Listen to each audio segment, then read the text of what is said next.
এই ঝড় পানি আলি এটাই লোকে বাড়ি যাই। ঝড় বৃষ্টি আসলেই নিজের ঘরে থাকতে পারেন না সকিনা, ছুটে যান অন্যের বাড়িতে। কিন্তু সেখানেও যে শান্তি মেলে তা নয়, কখনো শুনতে হয় কটু কথাও। তবুও উপায় নেই, কারণ তিনি যেটি আশ্রয় মনে করেন তা যে কোনো সময় ভেঙে পড়তে পারে পুকুরে। সাতক্ষীরার কলারোয়া উপজেলার জালালাবাদ কমিউনিটি ক্লিনিকের পাশে অন্যের জমিতে ছোট্ট এক ঘরে দুই নাতনিকে নিয়ে থাকেন বৃদ্ধা সকিনা। স্বামী মারা গেছেন অনেক আগেই, কয়েক বছর আগে হারিয়েছেন একমাত্র মেয়েকেও। বয়সের ভারে ঠিকমতো হাঁটতে পারেন না, এমনকি ডান হাতটিও প্রায় অচল। আমি 10টা বছর ধরে মনে করেন ইয়ে করছি, যতটুকু পারছি আমার সেটুকু করছি, কিন্তু আমার দ্বারা সম্ভব হচ্ছে না। আগামীতে আমাদের যে মাননীয় প্রধানমন্ত্রী, আমি তার কাছে আকুল আবেদন জানাই যাতে ওনার দিকে একটু সুদৃষ্টি বা ওনার দিকে যেন একটু নজর দেয়।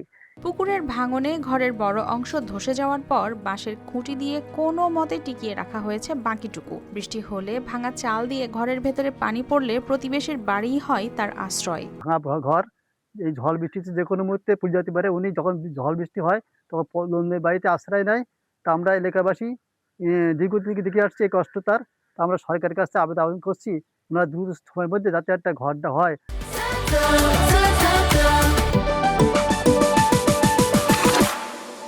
বয়স্ক ভাতা, দুই নাতনির সামান্য আয় ও কখনো স্থানীয়দের দেয়া খাবারে চলে তার সংসার। নতুন ঘর তৈরির সামর্থ্য নেই তার।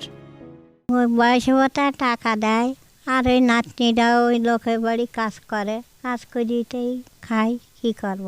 আর মারা না থাকে যদি তো লোকের কাছ থেকে নিচেই খাতাম।